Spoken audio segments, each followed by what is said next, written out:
Salam dan bahagia Bapak Ibu Guru hebat dimanapun berada. Semoga senantiasa berada dalam kondisi sehat dan walafiat.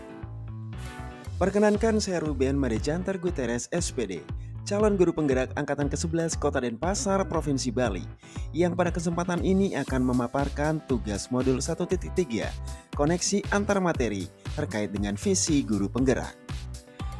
Adapun tujuan pembelajaran dalam koneksi antar materi kali ini adalah calon guru penggerak dapat merefleksikan dan mengaitkan pemahaman antar modul yang telah dipelajari hingga kini dengan merespon pertanyaan berikut. Pertanyaan pemantik pertama, apa yang Bapak Ibu pahami mengenai kaitan peran pendidik dalam mewujudkan filosofi pendidikan Ki Hajar Dewantara dan profil pelajar Pancasila pada murid-muridnya dengan paradigma inquiry apresiatif di sekolah Bapak Ibu? Bapak Ibu Guru hebat yang berbahagia, sebagaimana telah kita ketahui bersama, dalam filosofi pendidikan Ki Hajar Dewantara, tujuan pendidikan adalah untuk memberi tuntunan terhadap segala kekuatan kodrat yang dimiliki anak, agar ia mampu mencapai keselamatan dan kebahagiaan yang setinggi-tingginya, baik sebagai seorang manusia maupun sebagai anggota masyarakat. Peran pendidik hanya sebagai penuntun. Pendidik harus menjadikan anak sebagai pusat dalam proses pembelajaran, mengetahui apa yang dibutuhkan anak, mengetahui kemampuan dasarnya, merancang lingkungan belajar yang berpusat pada anak sehingga dapat membimbing anak sesuai dengan kodratnya, baik itu kodrat alam maupun kodrat zaman. Sedangkan profil pelajar Pancasila adalah perwujudan pelajar Indonesia sebagai pelajar sepanjang hayat yang memiliki kompetensi global dan berperilaku sesuai dengan nilai-nilai Pancasila dengan 6 ciri utama, yakni beriman bertakwa kepada Tuhan Yang Maha Esa dan berakhlak mulia, berkebinekaan global, bergotong royong, mandiri, bernalar kritis, dan kreatif. Filosofi pendidikan Ki Hajar Dewantara memiliki hubungan yang sangat erat dengan profil pelajar Pancasila.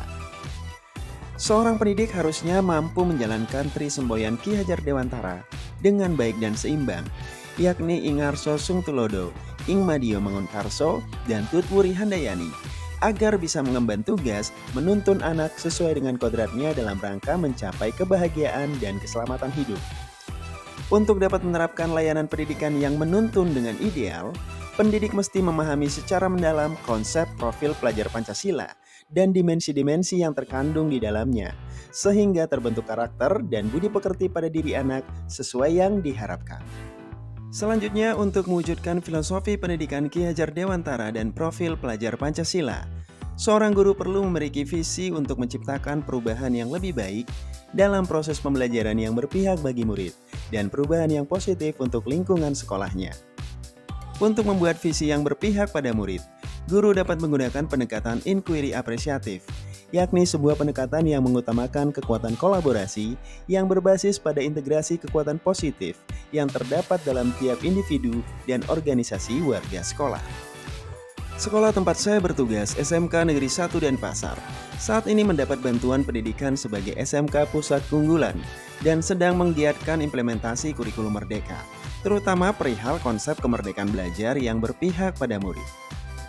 Oleh karena itu, saya mencoba menghadirkan paradigma inquiry apresiatif melalui prakarsa perubahan yang berbunyi Merdeka Belajar dalam pembelajaran yang berpusat pada murid untuk menumbuhkan jiwa kepemimpinan.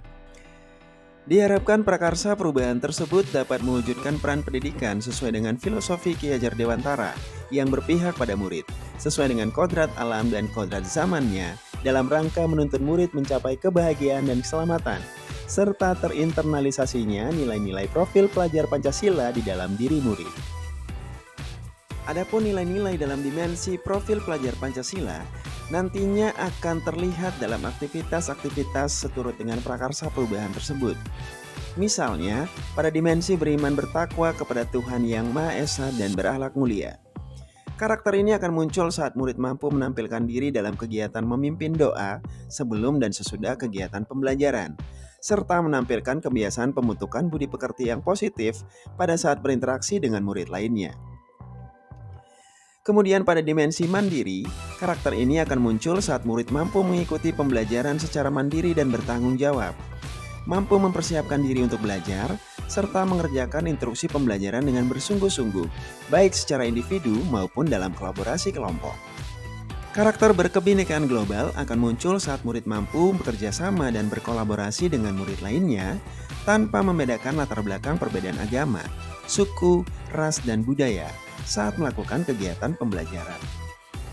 Sedangkan karakter bergotong royong akan muncul saat murid mau dan mampu bekerja sama dalam semangat gotong royong, berkolaborasi mengikuti kegiatan pembelajaran, dan bersama-sama menuntaskan berbagai instruksi penugasan yang diberikan oleh guru.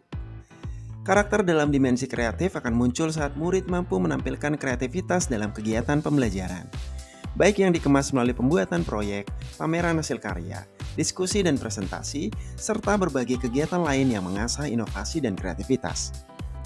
Sedangkan karakter dalam dimensi bernalar kritis akan muncul saat murid mampu terlibat aktif dalam kegiatan pembelajaran dengan menampilkan gagasan berpikirnya, pendapat dan argumentasi, baik secara lisan maupun tertulis. Selanjutnya berdasarkan upaya yang ingin dikembangkan dalam lingkungan sekolah tempat saya bertugas, yakni di SMK Negeri 1 Denpasar. Saya telah menentukan prakarsa perubahan tersebut yang saya rumuskan menggunakan pendekatan inquiry apresiatif melalui kanvas Bagja untuk mewujudkan upaya tersebut. Adapun tahapan Bagja yang saya susun adalah sebagai berikut.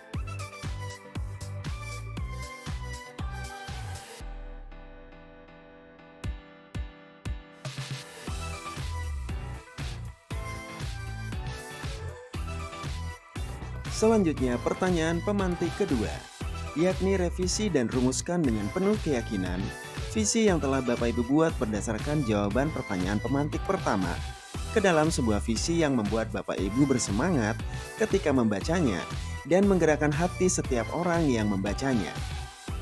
Adapun visi yang sebelumnya saya susun adalah terwujudnya pemimpin masa depan berlandaskan profil pelajar Pancasila. Namun setelah didasarkan pada paradigma inquiry apresiatif yang telah dirancang, kemudian visi itu saya revisi menjadi terwujudnya pemimpin masa depan yang cerdas, berkarakter, mandiri, dan berkebinekaan global. Ada 3 alasan yang menyebabkan saya merevisi visi tersebut. Yang pertama, agar visi lebih berfokus pada pencapaian karakter yang ingin diwujudkan dan tidak bersifat umum. Yang kedua, agar lebih menampilkan tujuan untuk menciptakan pemimpin masa depan yang cerdas, berkarakter, mandiri, dan berkebinekaan global. Dan yang ketiga, karena redaksi pada visi awal masih mengandung konsep profil pelajar Pancasila secara umum dan belum bersifat spesifik. Demikian pemaparan saya terkait dengan tugas koneksi antar materi modul 1.3 terkait dengan visi guru penggerak. Semoga bermanfaat dan menginspirasi bagi kita semua. Terima kasih dan salam guru penggerak. Tergerak, bergerak, dan menggerakkan.